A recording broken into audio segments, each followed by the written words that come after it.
এই মুহূৰ্তৰ এক বিগ ব্ৰেকিং খবৰ গহপুৰৰ বালিজানত পথ দুৰ্ঘটনা আৰু এই দুৰ্ঘটনাত ঠিকাতে নিহত এজন যুৱক গহপুৰৰ বালিজানত সংঘটিত হৈছে দুৰ্ঘটনা আজি সন্ধিয়া কিছু সময় পূৰ্বে সংঘটিত হৈছে এই ভয়ংকৰ পথ দুৰ্ঘটনা এখন যাত্ৰীবাহী সুপাৰ আৰু বাইকৰ মাজত মুখামুখি সংঘৰ্ষ অৰুণাচলৰ নাহৰ লগুনৰ পৰা ডিমাপুৰ অভিমুখে আহি আছিল সুপাৰখনৰ নম্বৰ হৈছে AR02B 2077 বালিজানত এই যাত্ৰীবাহী সুপাৰে একে দিশৰ পৰা অহা AS326069 নম্বৰৰ বাইক আৰোহীজনক পিছফালৰ পৰা খুনা মৰাৰ ফলত যুৱকজন ঠিতাতে নিহত হয় নিহত যুৱকজন গহপুৰৰ হেলেম নলিনীবাৰীৰ বিকাশ গঞ্জু বুলি জানিব পৰা গৈছে ইতিমধ্যে ঘটনাস্থলীত ঘাঁহিগাঁও আৰক্ষী চকীৰ আৰক্ষী উপস্থিত হৈ পৰিস্থিতি নিয়ন্ত্ৰণ কৰি মৃতদেহ মৰণোত্তৰ পৰীক্ষাৰ বাবে প্ৰেৰণ কৰিছে ব্যুৰো ৰিপৰ্ট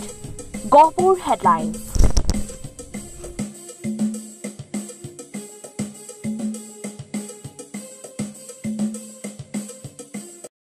আজি আমাৰ এই বালিজানৰ হাইৱেত এটা এক্সিডেণ্ট হৈছে সেই এক্সিডেণ্টটো একেমুখে আহি থকা এখন নৈশ বাছ আৰু এখন বাইক আৰোহীৰ মাজত সংঘৰ্ষ হয় আৰু সেই সংঘৰ্ষত বাইক আৰোহীজন ঠিতাতে নিহত হৈছে আৰু সেই নৈশ বাছখনৰ নম্বৰ আছিলে AR02B 2077 আৰু বাইকখনৰ নম্বৰ আছিলে AS326069 বাছখন নাহৰলগুনৰ পৰা গুৱাহাটী অভিমুখে আছিলে ডিমাপুৰ অভিমুখে আছিলে আৰু আমি ইতিমধ্যে অনুসন্ধান কৰি গম পাইছো যে যিজন বাইক আৰোহী তেখেতে হেলেম চাবি আদিবাসী এজন যুৱক আছিলে বিকাশ বঞ্জু আৰু তেখেত বৰ্তমান ঠিতাতে নিহত হৈছে এখন নৈশ বাছ এই নাহৰলগুনৰ পৰা ডিমাপুৰ অভিমুখে আহি থকা বুলি আমি গম পাইছো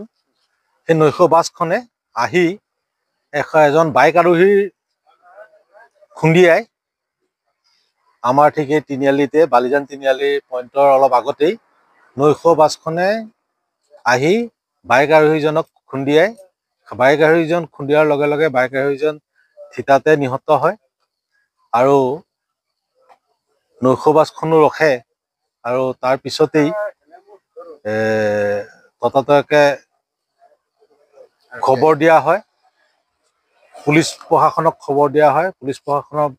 পুলিচ প্ৰশাসন আহি এতিয়া তাৰ বিহিত ব্যৱস্থা গ্ৰহণ কৰিছে আৰু এই ঘটনাটো তেনেধৰণে হৈছে আমাৰ ইয়াত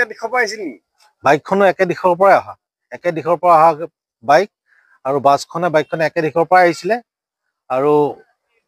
বাছখনে আহি বাইকখনক পিছপিনৰ পৰা খুন্দা মাৰে আমি এনেই পুলিচে অনুসন্ধান কৰাৰ পিছত আমি আমি